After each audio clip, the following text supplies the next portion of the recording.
Halo, selamat sore. Balik dengan gua Om Ardi Gendut. Seperti biasa sore ini kita bicara mengenai kebutuhan kredit yang mendesak, ya nggak? Kan dari kemarin tuh gue bicara kur, ya nggak? Kayaknya tuh kredit yang paling ini kur aja gitu yang paling bagus ya.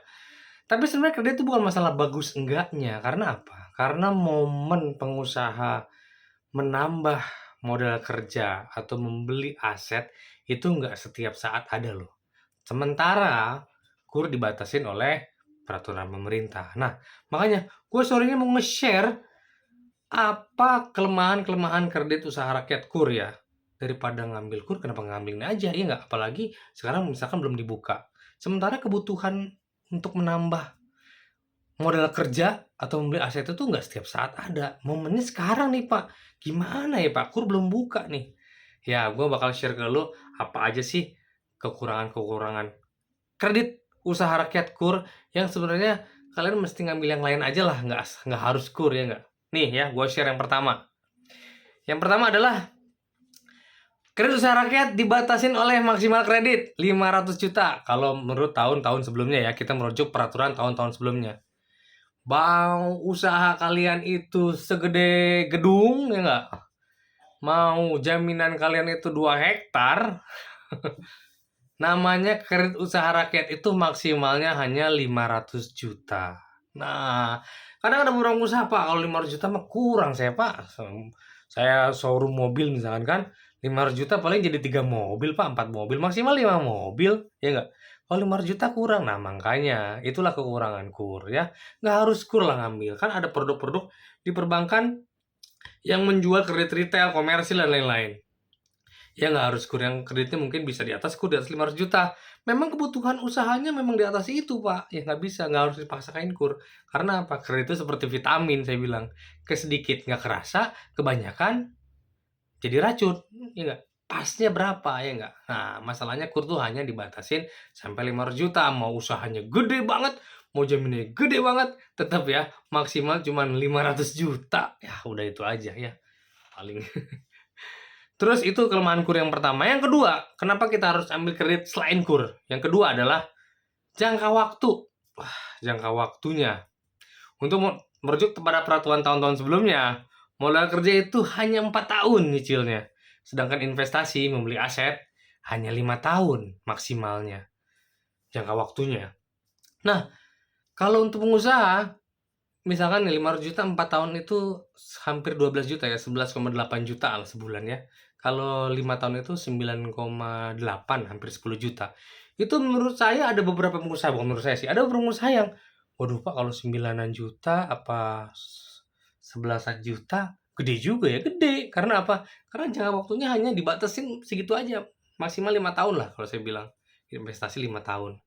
Jadi memang nggak bisa panjang, sedangkan kredit-kredit tempat lain bukan tempat lain sih, kredit-kredit jenis lain mungkin bisa sampai 7 tahun, bisa sampai 10 tahun, bahkan kalau KPR bisa sampai 20 tahun, ya nggak?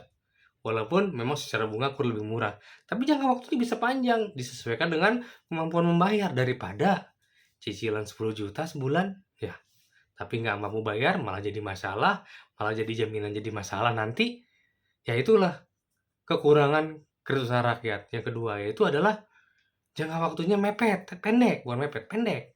Ya, 4 sampai 5 tahun aja maksimal ya nggak? Dan itu bisa jadi bumerang justru kalau terlalu pendek malah jadi masalah ya nggak? Itu yang kedua. Terus yang ketiga, KUR itu ada kuotanya. Setiap bank penyalur kasih kuota.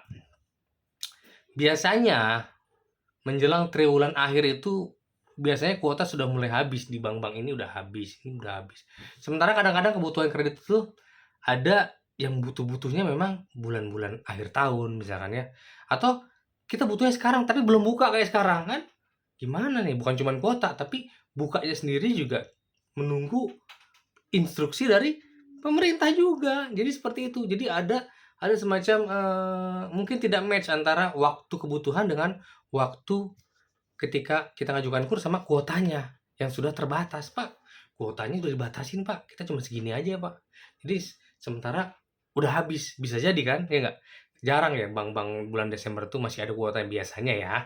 Walaupun ada juga bank penyalur kur yang bulan-bulan akhir tahun masih bisa nyalurkan. Tapi Setahu saya sih agak jarang. Makanya itu kekurangan ketiga itu adanya kuota ya. Ada kuota berarti nggak waktu-waktu tertentu kuotanya tuh habis ya nggak, walaupun bisa nyari lagi sih tempat lain. Itu kekurangan yang ketiga. Dan yang terakhir, yang keempat, kredit usaha rakyat ini tidak boleh yang mengajukannya tidak boleh memiliki kredit usaha di tempat lain. Misalkan saya punya kredit usaha di Bank Mandiri misalkan, ngajukan KUR di BNI misalkan, nggak bisa Pak, Bapak punya kredit usaha di Bank Mandiri, harus dilunasin dulu. Sementara untuk pelunasan kan nggak semudah itu ya nggak. Jadi ada beberapa orang yang mungkin dia punya beberapa toko, toko ini dibiayain sama bank ini, misalkan bank BNI, sebelah sini di Bank Mandiri itu ada kan. Ya untuk apa? Untuk mempermudah mungkin dalam hal administrasi, buat laporan keuangan seperti itu kan. Jadi KUR ini dibatasin hanya tidak boleh memiliki fasilitas kredit usaha di tempat lain ya nggak.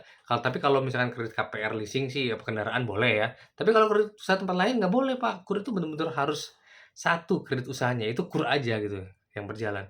Nggak boleh dicampur-campur sama yang lain. Karena memang KUR ini ditunjukkan untuk orang-orang atau UMKM yang belum bankable. Artinya apa? Belum sebenarnya ya dibilang setengah layak lah oleh bank ya nggak. Seperti itu. Ya memang betul-betul baru sebenarnya, benar-benar baru pengusaha-pengusaha yang melek bank ya, yang belum melek bank, yang baru melek untuk mendapat suntikan dana, makanya dari pemerintah, makanya dikasih KUR. Itulah kekurangan-kekurangan KUR yang ada saat ini. Nah, makanya kalau memang kebutuhannya sekarang, ya harus mendesak, ya gimana lagi, pakai aja kredit yang lain, tidak masalah, ya nggak?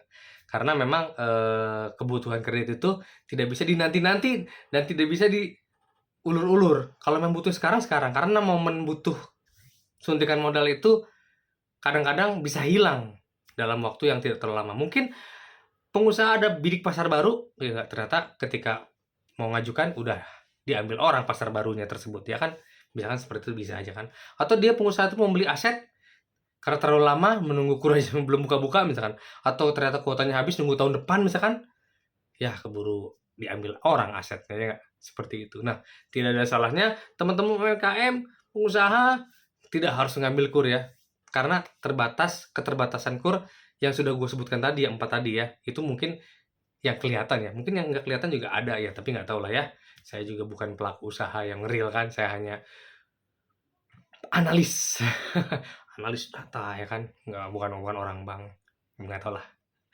Gitu, yang bisa gue sampaikan. Mudah-mudahan bermanfaat, pasti bermanfaat dong. Oke, selamat sore.